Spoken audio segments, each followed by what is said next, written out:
My name is Bryan Collins. I'm the athletic director here at CW Pulse, and I'm also the head football coach. Mentally, it was a challenge. Obviously, we did not have success in the wins and loss record. So mentally, it became frustrating. A lot of self-evaluation, a lot of evaluation with the staff, our student athletes. So mentally, it was a difficult year. Physically, it happened to be a great year. Obviously, through my personal situation and my health, I felt better physically than I've had in about 10, 15 years. But it was very tiresome mentally, more than the physical part of it. A gift, you get a gift, and in this case, my cousin gave me this life-saving gift of his, which is, such a special, tremendous thing for me.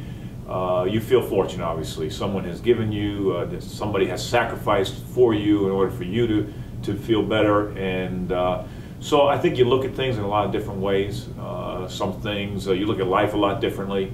You look at your job, you look at your family. I think you kind of look at everything. You reevaluate yourself, your existence on earth, why you're where you're at.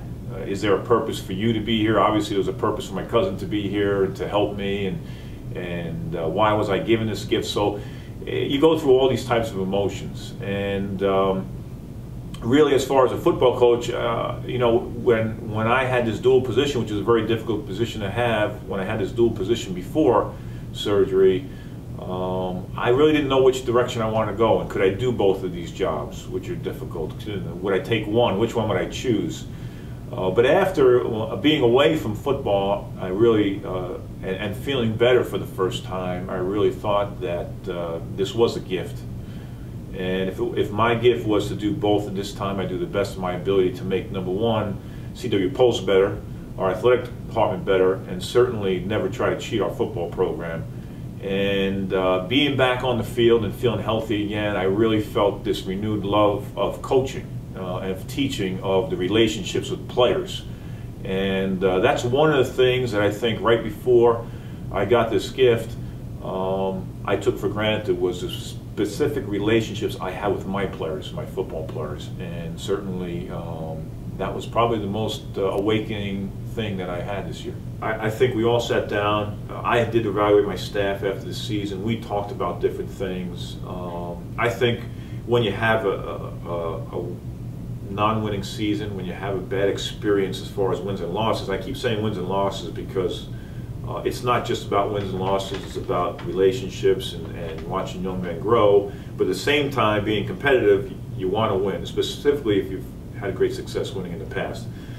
So I really think we have to evaluate our coaches. Are we truly being teachers and educators and coaches the way we were in the past? What little things did we do back then that we're not doing now? So we evaluated, and we thought, we wanted to get more in the trenches with the kids.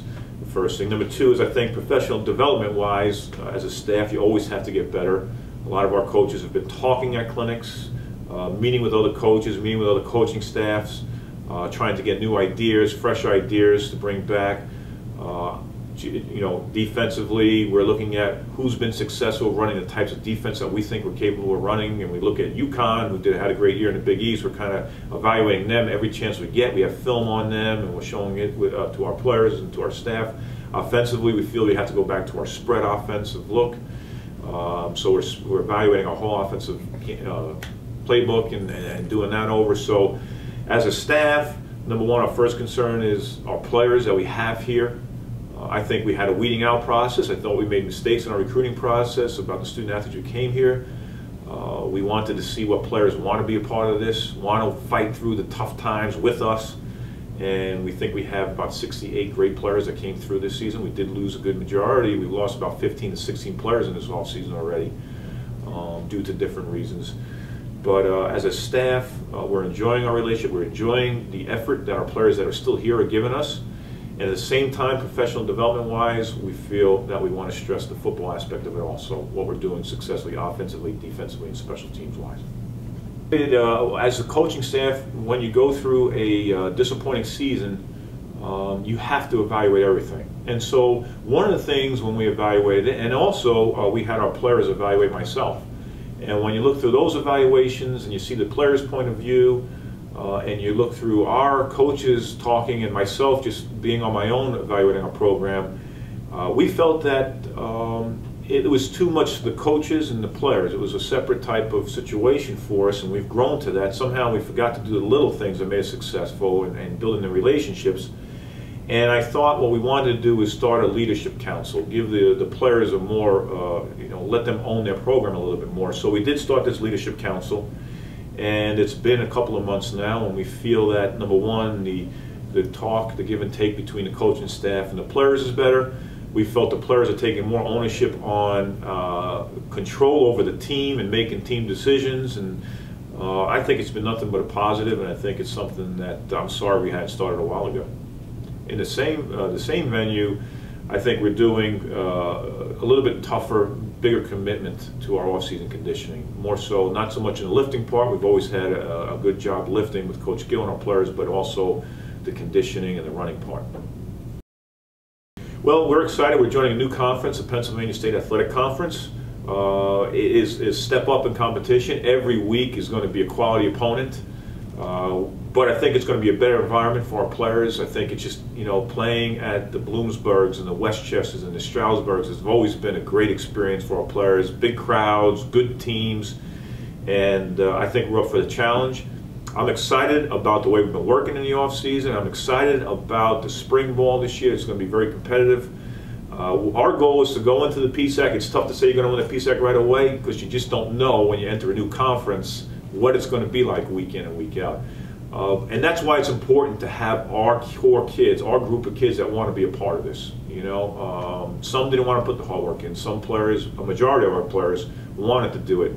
And we're excited. We're going to open up against AIC, which is a past conference opponent. We have payback. They beat us last year.